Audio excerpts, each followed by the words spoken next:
Do you like fantasy football and sports betting?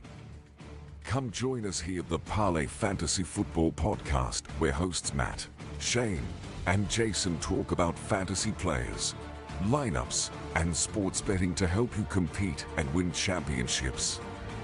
And of course, some extra cash. Let's jump right into the show.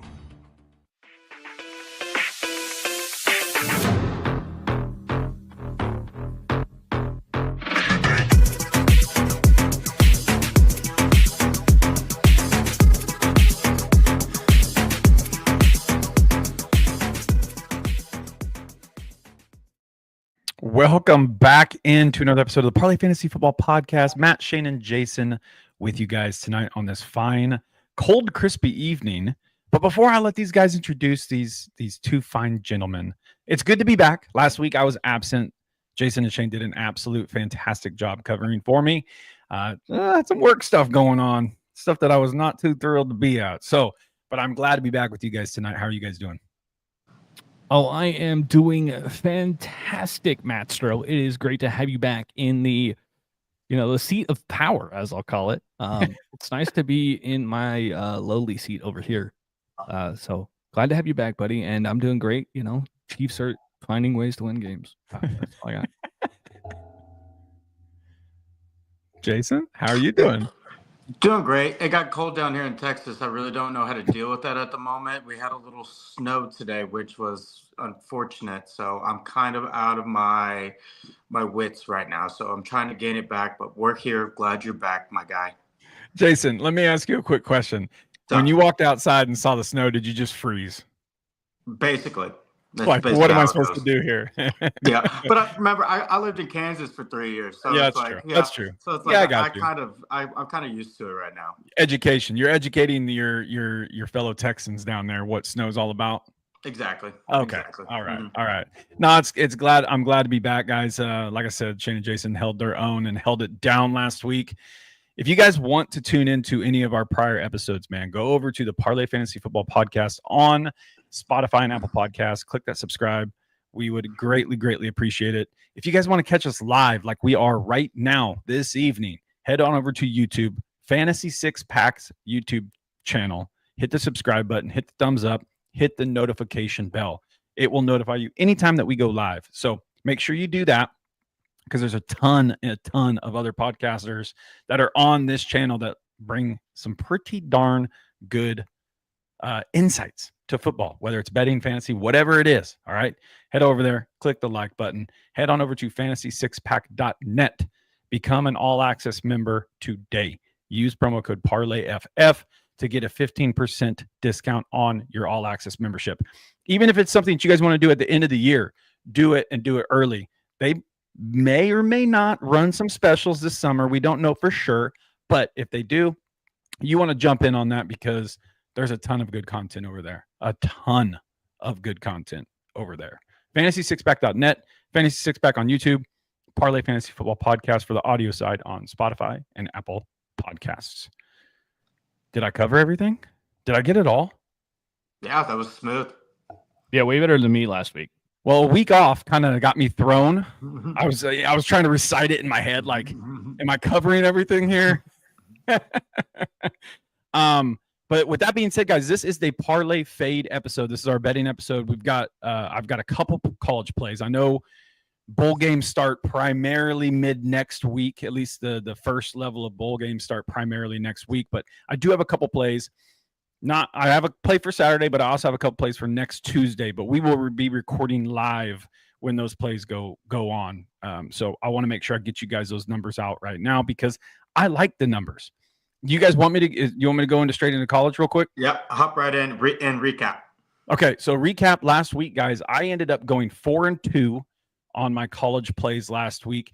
Pretty excited. I won a decent amount, because since I didn't really put that many plays out last week due to conference championships, I dabbled a little bit more with my money putting these bets on. So I ended up doing pretty well last week, especially with the Arizona State victory. That was a huge one for me. So I went 4-2 last week. My overall record, guys, is sitting at 95-67. I'm very pleased with that number, and I'm hoping to magically get to the 100 mark this year. So hopefully I can make that happen for everyone out there. So make sure you guys tag along with our bets. So guys, my first couple plays this week, let me pull it up real quick. I have the Memphis Tigers -2.5 playing the West Virginia Mountaineers. Shane, Jason, and I are all Big 12 fans here. All our teams are Big 12 plays. I'm going against the Big 12 in this matchup here, simply because if you guys remember a couple weeks ago, Shane brought up the Memphis Tigers at +14. That hit. I tailed Shane with that one. That was a fantastic play. I actually watched that game. Memphis is a dog, man. Memphis is a good team. They've had, like, at the beginning of the year, they had some extremely low spots that just made you cringe, that you did not want to even come close to. Matter of fact, you probably wanted to bet against them most weeks. But they've kind of pulled it together the second half of the year. They look pretty good. If you look over at West Virginia, I feel like they just basically snuck into a bowl game. They just kind of snuck in there. They haven't looked the best, right? They play in the Big 12, so it's hard for us to judge who they, how they play, because the Big 12 is a very competitive conference. It's a very good conference. But if you go in there and you break down some game film, West Virginia has some things going on with that team that I'm just not excited about. And I think the way Memphis is playing right now, I think they're going to cover this number. I just think they're a better team at this certain point in the season. And West Virginia, like I said, just kind of snuck into their bowl game. So I'm going to take Memphis -2.5 in this game. My next game, guys, I've been on them all year. You guys have known I've been on them all year. I pretty much say their name almost every single week, and that's James Madison. James Madison -7 versus Western Kentucky. This bowl game is on Tuesday. We will actually be recording as this game's going on, so maybe we can do some little play-by-plays, you know what I'm saying? Western Kentucky does look good. Western Kentucky they have a pretty good team. But James Madison is a better team. The -7 is a number that I'm okay with. I wish it was like -5.5. But I'm fine with taking James Madison in this play. I just think they are the better overall team. They're stronger. They're faster. I think they're just going to outmatch Western Kentucky in this matchup. So give me James Madison -7. My last game that I'm going to give you guys is also a Tuesday play. It's UNLV +4. I got to get my dog in there. I got to get a dog in there. UNLV +4 versus California. California, the second half of the year, kind of like Memphis, they've turned things around. First half of the year, they looked not very good at all. Teams were running all over them, passing all over them. Their defense didn't look very good, but they hit the little brick wall and they ended up busting through it. They looked pretty good second half of the year. They made it competitive with some very, very, very good teams. But UNLV, the way that they've been playing, they've had some up and downs as well. But again, this offense is extremely fast. And I feel like if UNLV can punch first in this matchup, I think they can keep it within the +4 and potentially even upset Cal here. But the caveat is if they cannot punch quick right out the gate, I do think Cal will overpower them. So UNLV really has to come out of the gate firing, and they've got to come out fast in order for them, in my opinion, to cover this +4. So I've got to take a dog every week. So I'm going to take UNLV +4 in this matchup. And then next week, guys, on Tuesday, I'm gonna have some Wednesday plays for you. So make sure that you're tuning in for that. I wanted to get that in there a week early so that way you guys knew. Next week, I will have Wednesday plays. So we need to make sure that we're following that, clicking that subscribe button, hitting that notification button, so that way you guys can get notified when these bets do come out, because it's only going to be a matter of time before this comes out. And I'll also have some college football playoff upset alert. This is where the small market teams come to play, and the big Power 4, Power 5 schools don't really care all that much. Yeah, that's true. My biggest takeaway for this bowl season is to make sure you watch the portal, because players who will put themselves in the portal will not play in these bowl games, and therefore will greatly affect the outcome of these games. And if you're not keeping track of what players are sitting out due to the fact they're entering the portal, it can royally screw you.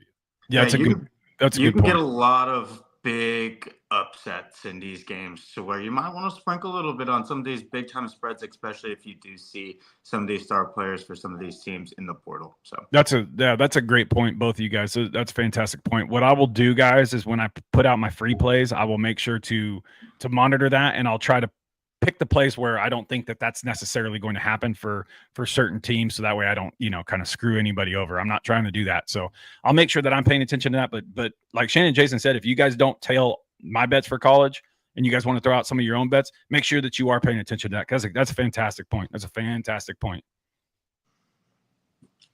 We're good, Jay. Yep. Hey, we ready to hop into it, guys? We had a phenomenal week last week again. Your boy is back on the saddle with y'all. We went positive as a group. Last week, to recap, your boy went 4-1. Matt went 3-1, and Shane had some unlucky pushes in that. He went 3-2-2. So for our free plays last week, I went 3-0. Matt went 2-1, and Shane went 2-1. Locks last week, your boy's lock was the only one that hit. Matt and Shane's did not, which moves the total lock record to your boys at 8-6. Matt is at 9-5, and Shane is also at 9-5. So our free play totals last week, if you did tail with us with the bets that we did give out to y'all, we went 7-2, and that's a phenomenal week of just NFL betting right there, guys. So hey, and I think that pushes our free play total, because we started doing this about like 4 or 5 weeks ago. It pushes us to 13, 12, and 1 in all the free play picks that we've given out for y'all this season. So we are above 500 right now. We're getting hot. We're staying hot. We can see the trends later in the seasons, usually when it becomes a little bit easier with the NFL season, with knowing players and schemes and whatnot. Overall record, your boy's at 37, 33, and 1. Matt is at 35, 28, and 1. And Shane is sitting at 48, 40, and 6. So, guys, we're having a great year. Everybody's over 500, and I think we're not going to skip a beat right now. We do like some of the games on this slate of games this weekend. It's going to be a little bit different because some of these games are ugly. These are when bad teams play bad teams, but luckily we're still in division with some games this week. So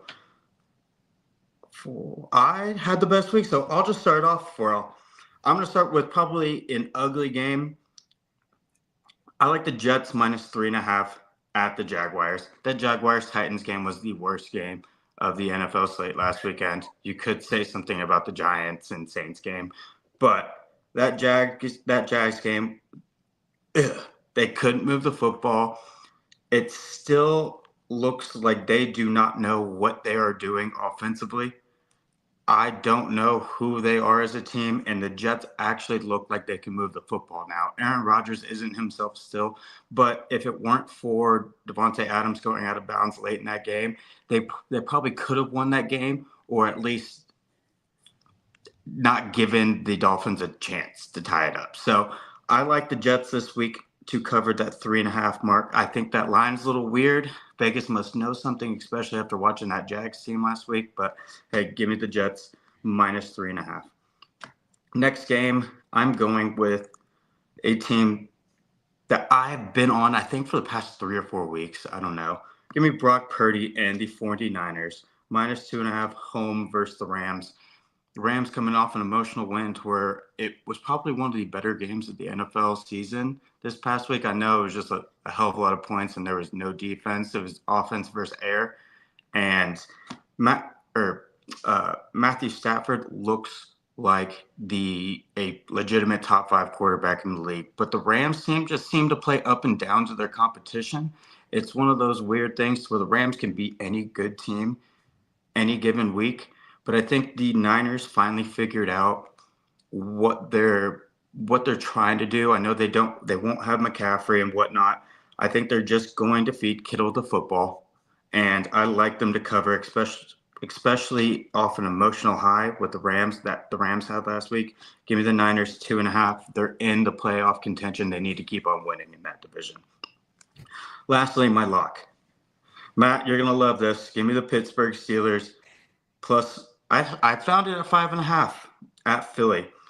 Philly is all sorts of out of whack right now.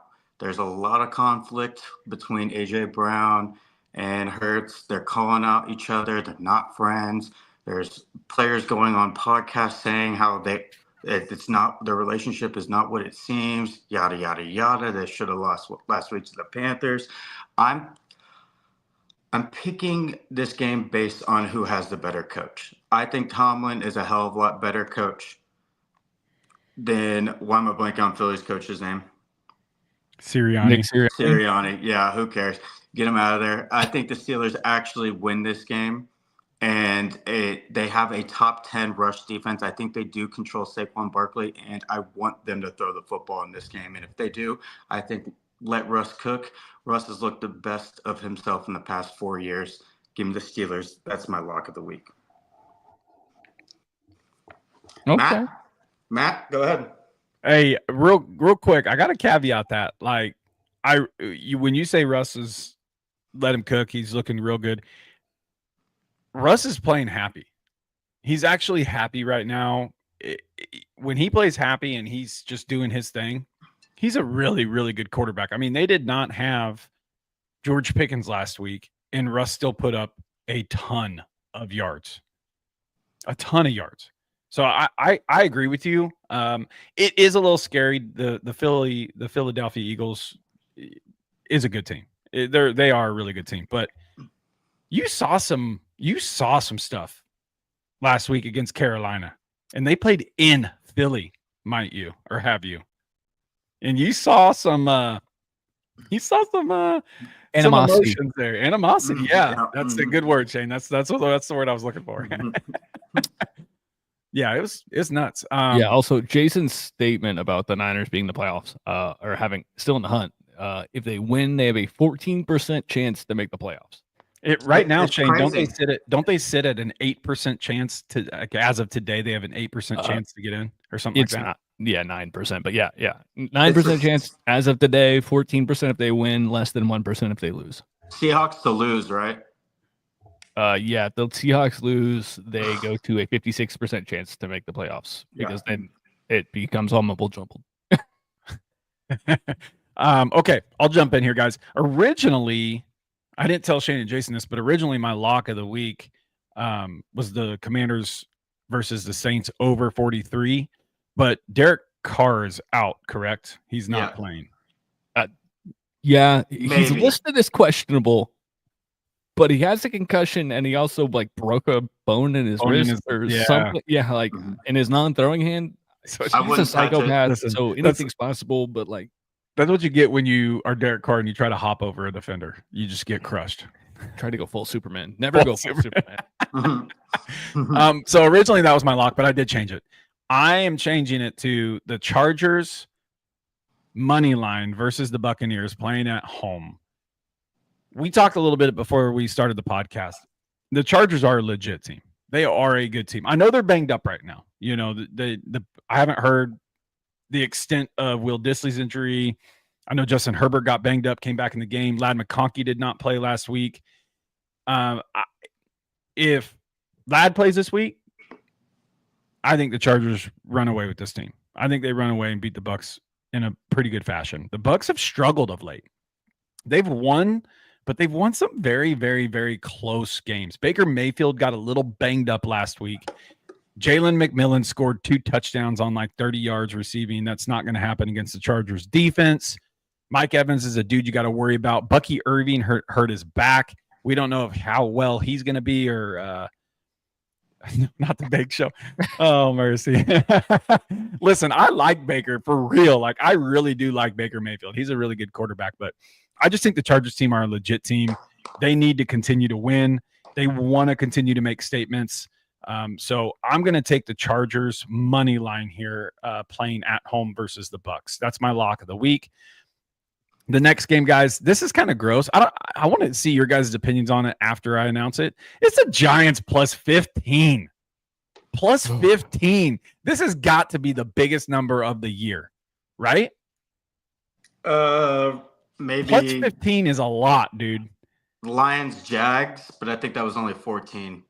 Yeah, this is a large number. And the only reason why I know the Giants are not a good team. I understand that. I know they're not a good team. But I'm going to tell you here right now, the Ravens are not what they were all cracked up to be. They are not what they're. Lamar Jackson's a dude, and he's going to do his thing. Derrick Henry's going to probably cook in this game. But if the Giants can keep it somewhat close, I like the number at plus 15 for some odd reason. This jumped out at me, even though like I think I just threw up a little bit in my mouth. Drew Lock, get the ball to Malik Neighbors, your best player, Tyrone Tracy. Don't fumble the freaking football. And the Giants should be able to stay within 15, just because I don't think the Ravens are that great of a team. They have had some massive flaws this year. Now they do need to win, and I do the Ravens winning, but plus 15 just is a massive number. So Giants, please keep this close. And then my last one, guys, you guys know it. I've been on them all year. I'm taking the Lions money line over the Bills in this matchup here. They're playing in Detroit. It's a hard place to play. I know the Bills just came off an emotional loss, put up a ton of points. So it is scary a little bit to take the Lions. But the way I look at it is Dan Campbell's going to have this team right. We knew the Bills' schedule was going to be tough towards the end of the year. I felt like they really needed to beat the Rams last week to continue to even have people say this is a powerhouse team.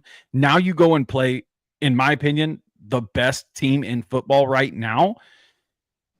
Dan Campbell's going to have this team ready. He is going to have this team ready. You're not going to see Amon-Ra have a season low like he did last week on 5 catches for 40 yards. That's not going to happen. He's going to have this team ready to continue to make a statement. This is a statement win, in my opinion, for the Lions. So I like the Lions money line here. I do think they win at home, and I think the Bills are a good team. They're going to obviously make the playoffs. They've clinched. But you're going to see a string of a couple losses here for the Bills. So give me the Lions money line. Ooh, string of a couple losses for the Bills. That is a hot take, considering the fact that they play the Patriots twice and the Jets. That's why I said a couple losses straight for the Bills. So last week. Oh, okay, last week and then the Lions. Okay, fair. Yeah. And real quick, they're not losing to the Patriots, Shane. I was like, whoa, man. No. I might have misstated that a little bit. I meant they're going to lose two in a row. So the Rams and now the Lions. That is that checks out. That math checks. Either the Giants barely cover or they're going to get blown out. Yeah, it's one of those things. That's why I was like, dude, I don't know about that pick. I had to do it. Lamar plays well versus the NFC for teams that don't really see him. Yeah, it just felt like it just jumped out at me. And I even when I looked at it, it just kind of vomited in my mouth. But I'm like, you know what? I got to do this. It's a bold play, Cotton. Bold play, Cotton. It's an extremely bold play. Shane? Yeah. That's betting bad quarterbacks, man. It's always fun. You're in for a sweat. That's the nice thing. All right, so into my picks. You're already game hadn't even kicked off. I'm full sweat. Let's just kick it off with my teaser of the week. I'm gonna call this the no brain teaser, and this is the Vikings to minus 0.5, so just to win, and the Commanders to minus 1.5 versus the Saints, who will probably be starting Jake Haener. We kind of talked about that earlier. I called the no brains parlay or the no brains teaser because just don't overthink it. These numbers are a perfect situation for you to take the better team to win and get it to really nice money and not have the big spread. So no brains teaser of the week. And now for my lock. This one's a little spicy, a little dicey. And it's only because the Cardinals, who is my lock of the week, have been on an absolute tear ATS. I'm backing them to cover 5.5 versus the lowly Patriots, who have the worst DVOA in football on both sides of the ball. I expect the Cardinals to want to bounce back. It's a perfect spot. They're staying home and they're taking on the Patriots. So they need the win to keep hunting for the playoffs. The Patriots have nothing to play for aside from pride. And that's the honest breakdown of like, I mean, it's hard not to back the Cards in this spot. Now for my next play, listen, it's go pack go, baby. It is Packers minus 2.5. I know I'm going straight up against Matt. Wait, Matt, did you Did you swap that? Oh, it is one of my plays. I just didn't. Oh, now they know. Now they know I'm taking the Seahawks. Yeah, Matt and I are going head to head here. So the Packers minus 2.5. Look, they get extended rest. It's a regression spot for the Seahawks after a big divisional game win. This is a spot play. I know that the Seahawks are traveling back home, but it's not like the Packers aren't familiar with playing in the cold. It's not a warm weather team moving up north. I expect the Packers to be able to move the ball on this defense, who in this honestly isn't that great. And I expect the Seahawks to have some regression, especially against this Packers defense that's pretty stout in the secondary and can really shut down a run. I don't think Zach Charbonnet, if he is indeed the lead back again this week, has the juice. I'm gonna be honest. He just doesn't have the juice. He doesn't have the riz to me. And for that reason, I'm out. So give me Packers minus 2.5 as my third play of the week. Now I do have like 8 plays this week. So go make sure you subscribe to Fantasy Six Pack so you can see all my plays. We've been cooking up a lot all year. So I know Matt has some additional ones. I know Jason has some additional ones. But yeah, go check them out because got some insight for you. Also, the Chiefs have not covered a spread in how many games in a row, Matt? That's your question I'm ending this podcast on. 15. 14 or 15. I believe it. It's like, wasn't it 5 or 6, right? Oh, wait, no. Yeah. Oh, yeah. You're right. They haven't won by more than one score in 14 straight. Yeah. Yes, they have not won by more than one score in 14 straight. I believe. Well, I just lost the ATS thing. Dang it. I asked the question and then I lost it. Well, I believe it. I remember them saying that on television. They haven't won by more than a score, whether it's 3 or 7, in like 14 straight games, I think. I just like to give y'all anxiety. Yeah, it's a blast, man. Shane about doo-dooed his pants on that Matthew Wright kick. Well, hey, Shane, while you're looking that up, guys, we got our Dawg Parlay, and we are due. We are due to hit one. Do we have a pick for our Dawg Parlay, guys? I do have mine. All right, give me yours. We'll let you start off, sir. I am going with the Pittsburgh Steelers +5. I know it's a chalky play, but money line. Oh, money. Sorry, I keep forgetting. It's money line. But no, yeah, I'm going the Steelers money line here, just for the simple reason of what we stated earlier and what Jason went into, and just the state and mind of the Eagles right now. They are due for a loss, in my opinion, and I think it's coming this week at home. Shane, do you have yours? Yeah, Jason, I'm going to select the Tampa Bay Buccaneers. Mm-hmm. I mean, the God answer is I think the Buccaneers have that juice, and I think Baker could make a play here with the Chargers having maybe their tail is just between their legs. Okay. Mine is gross. I don't know why I'm picking them, but give me the Cowboys over the Panthers. I was wondering if someone was going to take it. I was like, I feel like they're better away. They're better on the road than they are at home. Honestly, Shane, do you have the odds for us on that? Yeah, it is plus 1486. Also, the Chiefs are 1-4 in their last 5 games against the spread. Yeah, I figured it's been a minute since they've covered the spread. It's been the game that they covered in the last 5 was literally 4 games ago. Cool. All right, guys. Well, that's going to wrap up this week's episode of the Parlay Fade episode on the Parlay Fantasy Football Podcast. Remember, go over to Apple Podcasts and Spotify. Subscribe to the Parlay Fantasy Football Podcast. Head on over to YouTube, Fantasy Six Pack. Check us out. Click the subscribe. Click the notification bell, guys. It's real quick. It's real simple. So if you like this kind of content and you guys want to hear some more bets and just some more silliness from not just us, but other podcasters, head on over there, subscribe, and click the notification bell. It really helps their channel out, and it really helps us out. And we really appreciate all the help and all the love that we already continue to get from our current subscribers and hopefully our future ones. Hopefully you guys can share and help us build the brand, because we want these train wheels to continue to move north. And with that being said, y'all two know what to do. It's been real. Go Chiefs. Hey, stay warm, y'all, and good luck in fantasy playoffs. That's right, y'all. We love you all to the moon and back. And until next episode, peace out.